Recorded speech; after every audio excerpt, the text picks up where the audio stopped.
Hello, I'm Colley and I'm happy to present our work investigating the effects of external communication and platoon behavior on manual drivers at highway access.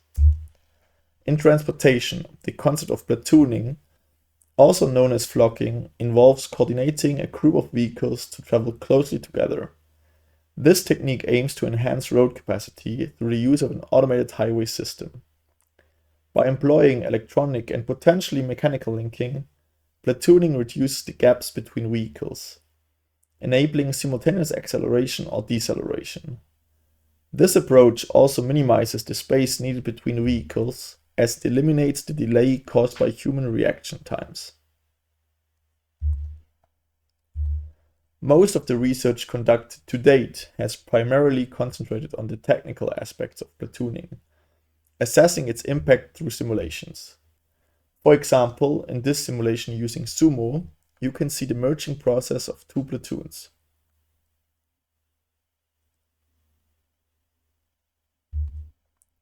However, there have already been tests in the real world. These have been conducted especially with trucks to evaluate whether the predicted efficiency gains translate to the real world. Here you can see a marketing video of Scania, for example.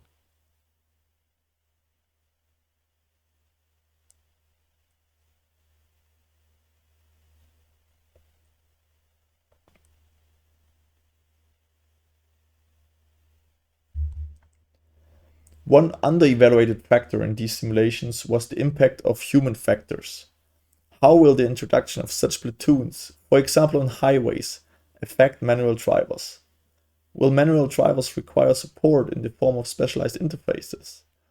In which situations will this be relevant? To shed some light into these considerations, we have conducted an experiment in virtual reality regarding driving onto a highway where a platoon is present. We altered the behavior of the platoon and whether and how there is additional information provided to the manual driver.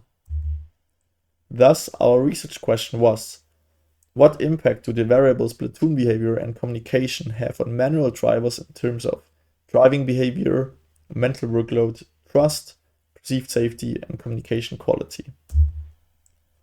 We implemented a virtual reality scenario that includes platoon with 103 vehicles, each in a distance of 5 meters to each other. The ego vehicle can be seen on the bottom left. The participant is instructed to join the highway. In conditions where the platoon offered a gap, which was every condition but the baseline, an invisible gap trigger let vehicles at the wall trigger start forming the respective gap.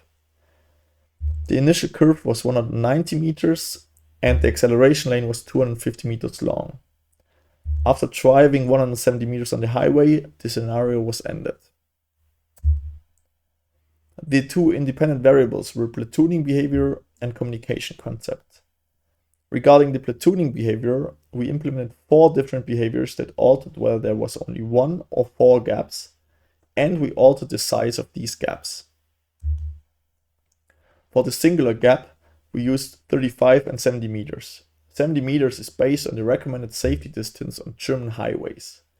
Here, it is common to use a rule of thumb that states that the distance to the preceding vehicle should be approximately the equivalent in meters of half of the own current speed, which was 130 kilometers per hour.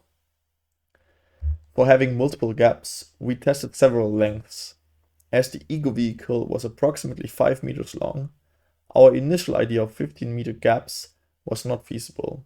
Therefore, through internal testing, we used 30 and 45 meters as gap lengths. The second independent variable, communication concept, also had 4 levels. In the baseline, no extra information was communicated.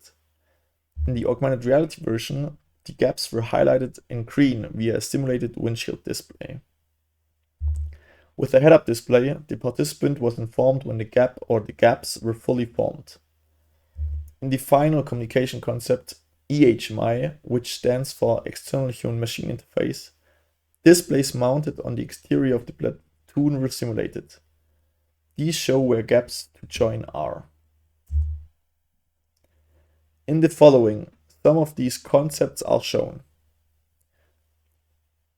we show the ego view and also a bird's view.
In the AR condition, we assume that the vehicle is equipped with a windshield display.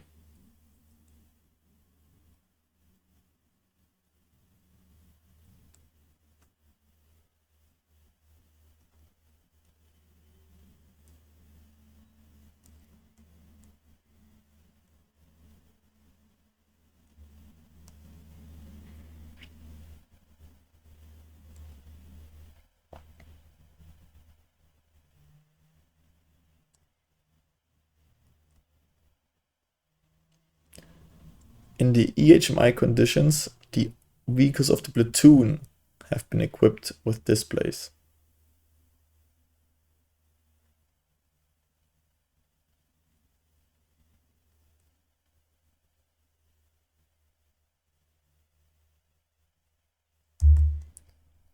In our user study, the final participant pool consisted of 28 participants. These were mostly from Ulm University and relatively young. All participants carried a valid driver's license. After as many training runs as wanted, participants encountered the 17 conditions in counterbalanced order. We measured subjective and objective variables. Subjective measures included the NASA TLX, trust in the platoon, perceived safety, clarity of behavior and communication, situation awareness, open feedback, and the ranking. Objectively, we measured eye gaze, distances to other vehicles, crashes, and general driving behavior. Let's dive into the results. One of the major observations is that participants, besides once in the baseline, always joined the platoon and did not wait for it to pass. We also found in general that few crashes occurred. However, there was a noticeable spike with multiple small gaps with the EHMI communication. We also evaluated which gap participants joined. As expected, most joined the first gap. Nonetheless, when multiple gaps were present, these were also used. Finally, there were some instances where the participants did not join in any of the available gaps, but before or after these. Coming to subjective results, we found that trust was highest for the augmented reality communication. Interestingly, the head-up display led to lower trust than no communication. A somewhat similar trend can be observed for subjective situation awareness. It was best with augmented reality. Here, the head-up display led to higher situation awareness than no communication. Finally, regarding cognitive load, we also found that the augmented reality communication led to the best results. Coming to the takeaways, we first found that single gaps led to the safest driving behavior. We additionally found that the situated visualizations led to significantly better results in most subjective dependent variables. A head-up display stating that it is possible to join the platoon, however, did not improve the results. Finally, this work shows that platooning must not simply be investigated from a technological standpoint, but that human factors are essential. Last but not least, I want to thank my collaborators for the support in this work. Thank you for your attention.